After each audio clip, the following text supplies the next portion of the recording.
Port Authority. Oh, ito. 250 pesos. Sige sir. Kung ako yung driver, ayoko. 400. Sa inyo na yan. Hindi kasi ganun talaga pag tatay na, no? Pamilyado. Kailangan kahit ano kalayo. Yes. Kahit 400 patusin. Para lang may pag-uwi. Kasi Tas, pag doon naman lang kaya wait lang ha, ito ha. Para makapila kayo, babayad ka ng 250. So ibig sabihin ito na ibabayad nyo. Oo. Pero at least sigurado naman na mayroong 5 pasahero. Oo. Tagwa 100 ang singil nyo naman papuntang Iloilo City. Kasi pag hindi kami bumili ng pasahero, papunta babalik. Tapos may may resibo yun. Bali, hindi na balik kumbaga sir yung... Pero may resibo yun, may resibo na ibigay. Wala na. Bali kumbaga sir. Yung bayaran mong nakapila tapos ibigay niya sa'yo. Para ang pangit yata kabanding kasi... Ganyan talaga sila sir. Hindi ka naman makakuha pag...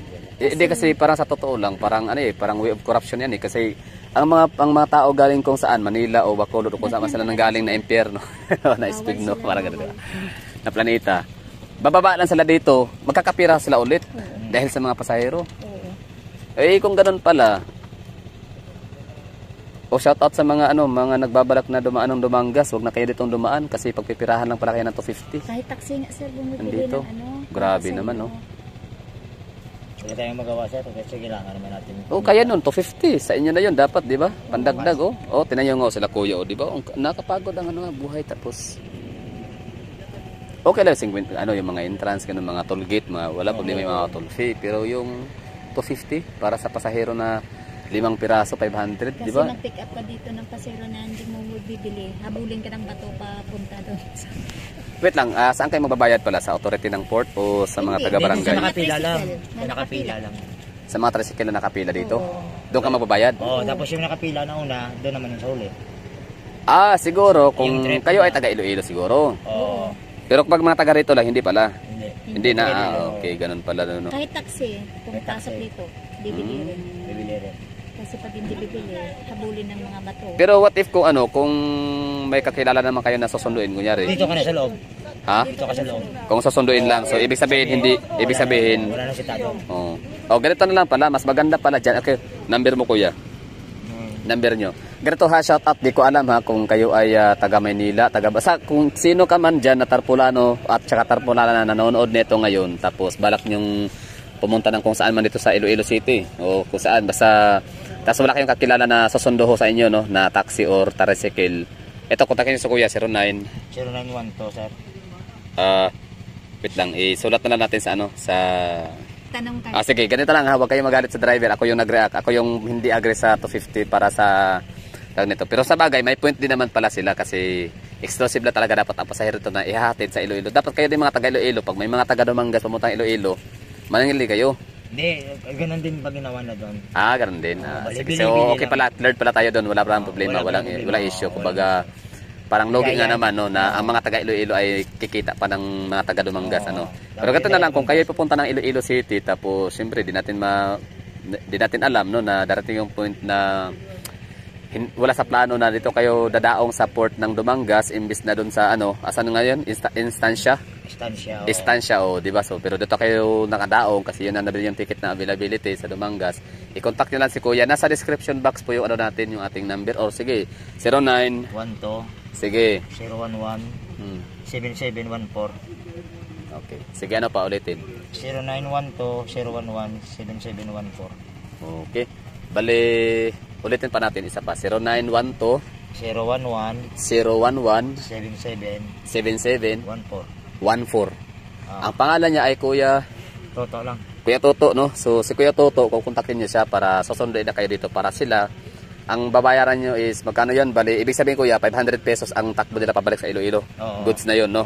Patagbak. Galing nandun sa... Kunyari, dalawa lang kayo. Ang bayad yan, 500. Pag tatlo kayo, 500 pa rin. Pag apat kayo, 500 pa rin. Pag lima, 500. Pag anim kayo, dagdag na kayo ng 100. Dagdag na. Ayun, okay? Basta hindi bababa daw sa 500 ang singil nila kuya kasi... wait lang, ilan bang sakay nito? Wait lang, pero pag tatlo lang ang sakay? 500 din. 500 din? Kasi 500 per trip pag galing dito papunta. So ibig sabihin, yung 250 na binabayaran mo dyan, bibilhin mo pasahero, good for 5 katao yun. So ibig sabihin, pag tatlo lang ang sasakay sa'yo, di ka aalis? Hindi. Okay, tama. So yun, no, so tandaan, 500 pesos. So, kontakin niyo na si Kuya Toto para diretso na siya dito sa loob. Hindi na siya bibili ng 250, worth 250 pesos doon. O, pwede pa kayong makatawad. Dahil siya binayaran ng 250 o pwedeng ang bayaran mo imbes sa 500 o 400 na lang. Ano? Pwede no? Depende yan sir, pag ano sir, hindi naman kasi ano sir, malayo naman kasi pag galing ka doon sa Tagwak. Basta ito na lang ang ano, gano'n siya kalayo, gano'n siya ka ano, kung ako yung driver nito tapos bayaran ako nung 2 tao kanina sumakay dito 400, ayoko. Pass. Malayo. Oo, ayaw kong ano, sumugal kasi napakalayo. Kaso nga lang si Kuya, wala siyang choice kasi padre de pamilya, pamilyado, kailangan niyang patusin ang 400 pesos kahit gano'n kalayo. Ano? Yun lang. So, yung number, kontakin niyo yun para meron kayong kontak. Kung wala kayong kakilala ng mga taxi driver o mga tricycle driver, at least meron kayong ano, option si Kuya Toto. Text si Kuya Toto, di ba? Kung mayroon na kayong ano, masasakyan sa loob. Hindi niyo kailangan pang makipag ano doon. Pwede pa kayong tagain dyan sa labas. So, di ko alam ha, di ko naman sinabi. Pero madalas ganyan nangyayari. Taga saan ka pala ma'am? Taga ano? Pero di ko sinabing ganun. Salamat. Halong ka mo, halong ha. Oh, pati pa si baby oh, sama-sama. halong. So, dito na tayo sa loob ng port. Philippine Ports Authority. Kontakin nyo sila just in case lang naman. Option lang naman yun. Hindi naman talaga kailangan na ano no. Pwede kayong pag wala sila Kuya Toto o hindi nyo na-contact. Pwede nyo namang doon na kayo sa labas mag-abang. So magkano pa masahe? 100 pesos per head. No? Kunyari ikaw lang mag-isa. So 100 lang ang babayaran mo nun dahil mag-aabang kayo ng 4 pang kasama. 5. Kasi yun na nga 250 ang bibilhin nila Kuya sa pilahan no. Para makapila sila kailangan ng 250 na ilabas. Pagkatapos ng 250, yan mag-aambag sila ng pasahero liba, piraso para hindi sila lugi para lagpas kalahati yung kailang kinikita. 250. Ganun lang no. So para sa akin understood na nung at first medyo nag-react ako parang it's a sign of parang ano siya, it's a form of corruption kasi 250 talaga no. Pero at least sure naman na mayroon palang pasahero. Pagkatapos parang ginagawa pala yun hindi ng mga taga-authority dito sa loob ng Pantalan kundi mga taga rito lang pala sa barangay kung saan may port. So kung gusto mong pumila sige walang problema pero mabayad ka ng 250. Same sa mga taxi din no. Pag mga taxi naman na magpipick up ng pasahero meron din silang babayaran. Not unless kung sundo kayo ha.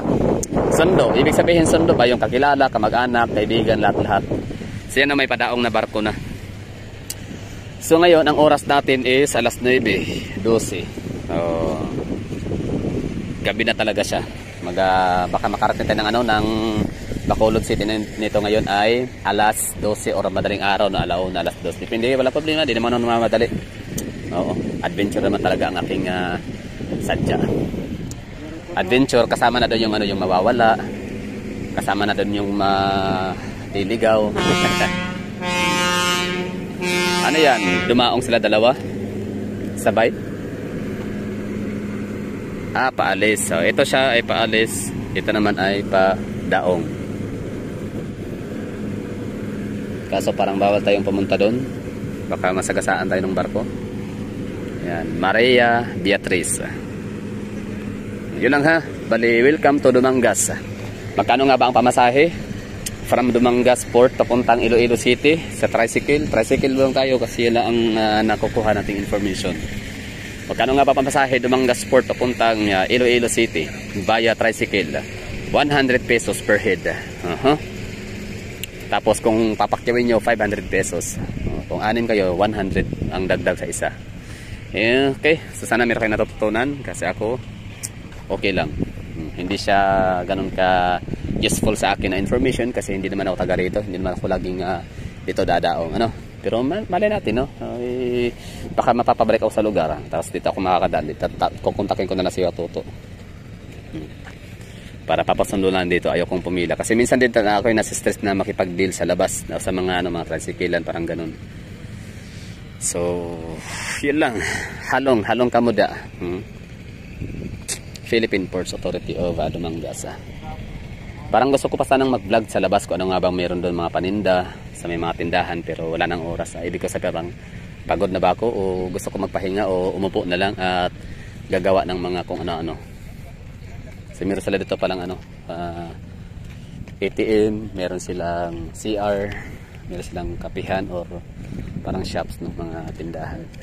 Check natin tong kaya lang ihian kung libre lang ba, parang libre lang. Iihi muna tayo.